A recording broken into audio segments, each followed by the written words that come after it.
պատվաստվելուց հետո ինչքան երաշխիքներ կան, որ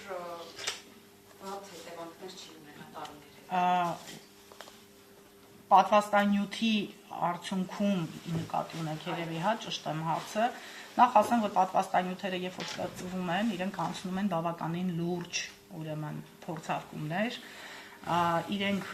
անցնում են տարբեր միջազգային կառույցների կողմից, այսինքն հավաստի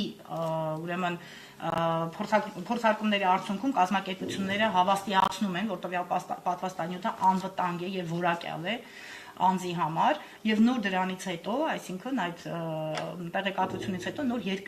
երկրները ձեռք են բերում պատվաստանյութ, այսինքն ասելիքս նա է, որ որևէ պատվաստանյութ, որը կարող է հետագայում լուրջ առողջական խնդիր առաջացնել եւ այլն, չկա նման բան։ Եթե պատվաստանյութը անցել է համապատասխան ածաններով եւ երկիրը ձեռք է բերել, տվյալ պատվաստանյութը անվտանգ է եւ որակյալ է եւ չի կարող առաջացնել վատ հետևանքներ։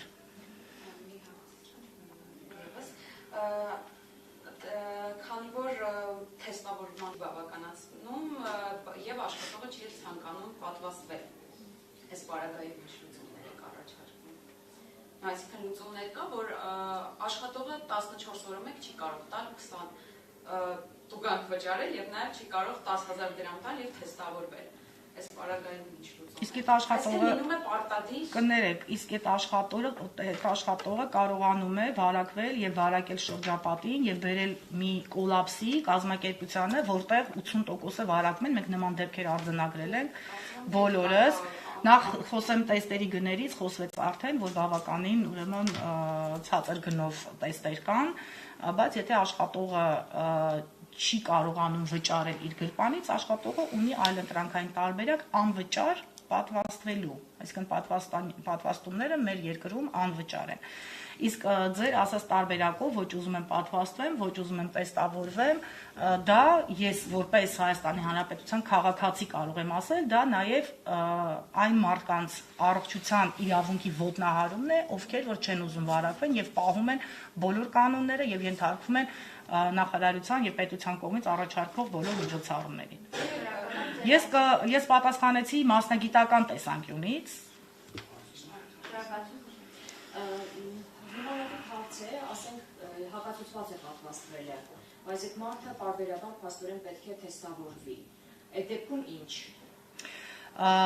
Մեր իրավական ակտով ուրեմն հստակ կանոնակարգված են նաև այդ դեպքերը։ Նախ հակացուցումները ունենք մի քանի տեսակի, ժամանակավոր եւ բացարձակ հակացուցման դեպքում չի պատվաստվում եւ չի տեստավորվում տվյալ անձը, իսկ ժամանակավոր հակացուցման դեպքում անձը ուրեմն պատվաստվելու է հակացուցումը, երբ որ կներկայացվի ուրեմն բժշկի կողմից, որ հակացուցումը այլևս չունի, այդ ընթացքում ինքը նոր կարող է ուրեմն պատվաստվել։ Այդ ընթացքում տեստավորում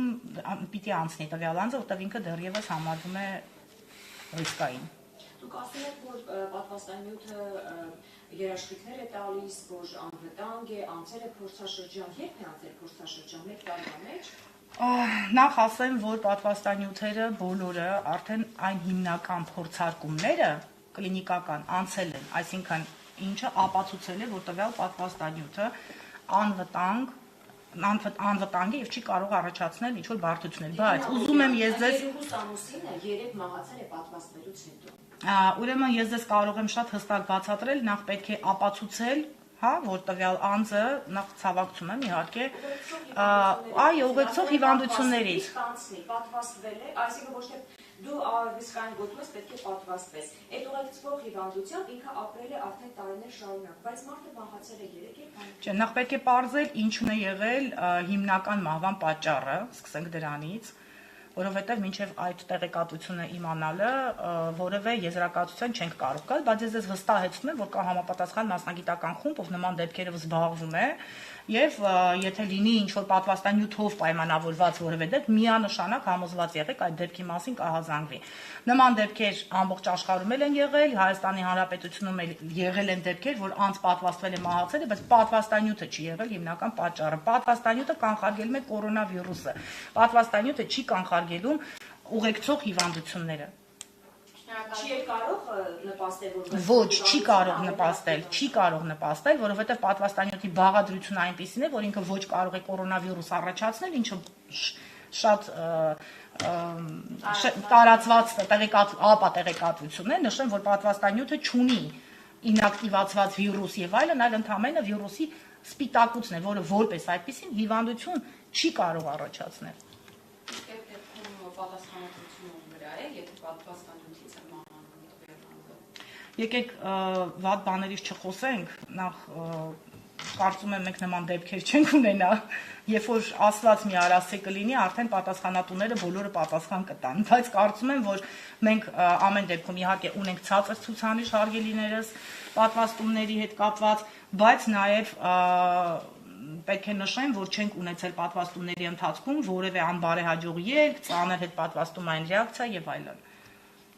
Եվ եթե կարելի է մի հավելում, հա, տեսեք, դուք ընդամենը մեկ դեպք մատնանշեցիք, պատվաստումից հետո մահվան դեպք, բայց չէ որ հիվանդանալուց հետո մենք ունենք շատ ավելի շատ բազմաթիվ դեպքեր եւ բնականաբար այդ մահվան դեպքերը կրկնակի կամ եռակի կամ չգիտեմ ինչ չափով նվազեցրած կլինեին, եթե պատվաստված լինեինք։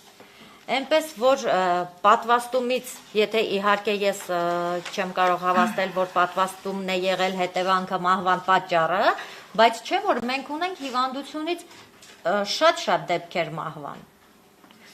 Իսկ եկեք մտածենք, իսկ եթե պատվաստված լինեին այդ անձինք։ Եթե թույլ տաք, ես փորձարկման փուլի հետ որպես մասնագետ կցանկանայի մի փոքր երևի բանրամասնել, որտեղ շատ-շատերի մոտ այդ փորձարկում հետազոտություն տերմինները այդ վերում են ապատեղեկատվության այդ տարածմանը։ Փորձարկումների փուլը կլինիկական նշեցինք, որ անցել են պատվաստանյութերը, բայց յուրաքանչյուր պատվաստանյութ անկախ ուրեմն այդ փորձարկումների փուլից երկար տարիներ անցնում է հետազոտության փուլ։ Ես միշտ օրինակ եմ բերում մեր հեպատիտ B-ի պատվաստանյութի հետ կապված։ Հեպատիտ B-ի պատվաստանյութը, երբ որ անցավ փորձարկումների փուլ, առաջարկվեց երկրներին եւ երկրներին ասվեց, որ հեպատիտ B-ի եռանվագ պատվաստանյութը կարող է ապահովել 7 տարի իմուն համակարգ։ Այդ ընթացքում բոլորը պատվաստվեցին, բայց հետազոտության փուլը դեռ չէր ավարտվել, այսինքն այդ տվյալների հավաքագրումը, որ երկրում ինչ իրավիճակ է, հիվանդացություն արկա է, արկա չէ եւ այդ ամբողջ տվյալների ամփոփման արդյունքում տարիներ անց, բավականին երկար տարիներ անց նոր արդեն հաստատվեց եւ արդեն երկրներին նույն առողջապահության համաշխարհային կազմակերպությունը ասաց, որ եռանվագ պատվաստումը հեպատիտ B-ից